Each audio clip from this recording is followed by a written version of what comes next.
याद ही होगा, जिसने पूरे भारत को रुला कर रख दिया। किसी नेता अभिनेता के लिए नहीं, बल्कि हमारी स्पेस एजेंसी इसरो के चंद्रयान 2 के लिए। हर भारतीय इस दिन को नहीं भूला है, जब भारत के वैज्ञानिकों की आंख में भी आंसू आ गए। इन सब का कारण था चंद्रयान 2।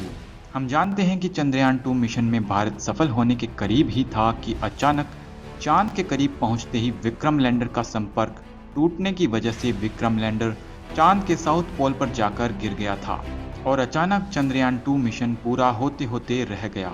विक्रम लैंडर में होने वाले किसी सॉफ्टवेयर ग्लिच की वजह से उस समय जैसे ही चंद्रयान 2 चंद्रमा की सतह से मात्र 2 किलोमीटर ऊपर था, तभी संपर्क टूटने की वजह से लैंडर अपने प्रेडिक्टेड पाथ से भटक गया था और सॉफ्ट लैंडिंग नहीं हो पाई।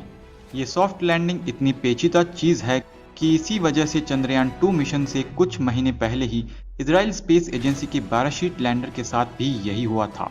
यह चांद की सतह से मात्र 5 मीटर ऊपर ही था कि अचानक इसका संपर्क टूट गया और इंजन बंद हो गई और यह चांद पर गिर गया। वहीं जापानी स्पेस एजेंसी के होकोटो आर लैंडर का भी कुछ यही हाल हुआ था। ऐसे में हम देख सकते हैं कि चांद की सतह पर सॉफ्ट लैंडिंग करना कितना मुश्किल काम है। लेकिन अपनी पिछली मिशन की गलतियों से सीखकर इसरो ने चंद्रयान 3 के साथ इस बार फिर से कम बैक किया है और सब कुछ ठीक रहा तो इसी महीने 13 जुलाई को इसरो चंद्रयान 3 को लॉन्च करेगा।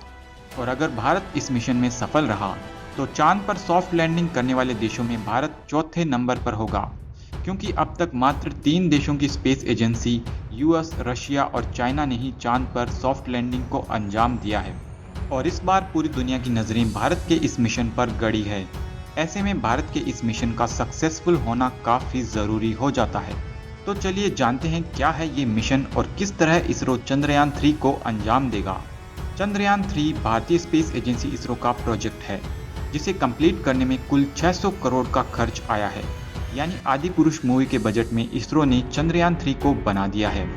चंद्रयान 3 का मेन ऑब्जेक्टिव है चंद्रमा की फार साइड यानी साउथ पोल, यानी चांद का वो हिस्सा जिसे हम पृथ्वी से नहीं देख पाते, वहां चंद्रयान 3 को भेजना और वहां पर कम से कम 14 दिन तक कई साइंटिफिक एक्सपेरिमेंट्स को कंडक्ट करना। अब तक चांद के इस साउथ पोल पर मात्र एक ही सक्सेसफुल मिशन हो पाया है, जिसे चीन के चैंग ई4 ने किया है और इसने चांद के फार साइड में पानी होने के भी सबूत दिए हैं। चंद्रयान 3 भी साउथ पोल को एक्सप्लोर करके नई डिस्कवरीज को अंजाम देगा। चांद का साउथ पोल अभी तक सबसे कम एक्सप्लोर किया गया है। यहाँ पर काफ़ी मात्रा में माउंटेन्स होने के चांसेस हैं।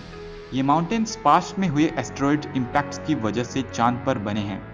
साउथ पोल पर मौजूद क्रेटर्स में फ्यूचर में मून कॉलोनीज बनाई जाएंगी और ऐसा करने के लिए चांद के साउथ पोल की स्टडी करनी होगी। लेकिन इस साउथ पोल पर जाना काफ़ी मुश्किल भरा काम है। असल में हमारा चांद टाइडली लॉक्ड है और चांद का साउथ पोल पृथ्वी के सामने ना होने से यहाँ पर किसी भी मिशन को भेजने पर उससे डायरेक्ट कम्युनिकेशन करना काफ़ी मुश्किल भरा काम है। यहाँ से इनडायरेक्ट कम्युनिकेशन ही एक तरीका है। इस हिस्से में सिग्नल के टूटने के चांसेस अधिक होते हैं, जैसा कि चंद्रयान 2 और कई मिशंस के साथ भी हुआ है। और साथ ही ये कम्युनिकेशन रियल टाइम में भी होना ज़रूरी है, ताकि सक्सेसफुली चंद्रयान 3 को सॉफ्टली लैंड किया जा सके। यही वजह है कि इसरो का चंद्रयान 2 चांद के साउथ पोल पर ही क्रैश हुआ था।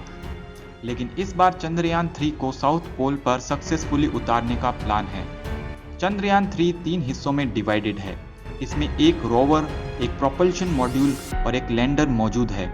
जहां पर लैंडर और रोवर चंद्रयान 2 के विक्रम लैंडर और प्रज्ञान रोवर की ही तरह है, लेकिन चंद्रयान 2 के ऑर्बिटर की जगह चंद्रयान 3 में एक प्रोपल्शन मॉड्यूल होगा। इस बार इसमें ऑर्बिटर नहीं होगा, बल्कि चंद्रयान 2 का ऑर्बिटर जो ऑलरेडी चांद की कक्षा में मौजूद है, उसे कम्युनिकेशन के तौर पर इस्तेमाल किया जाएगा।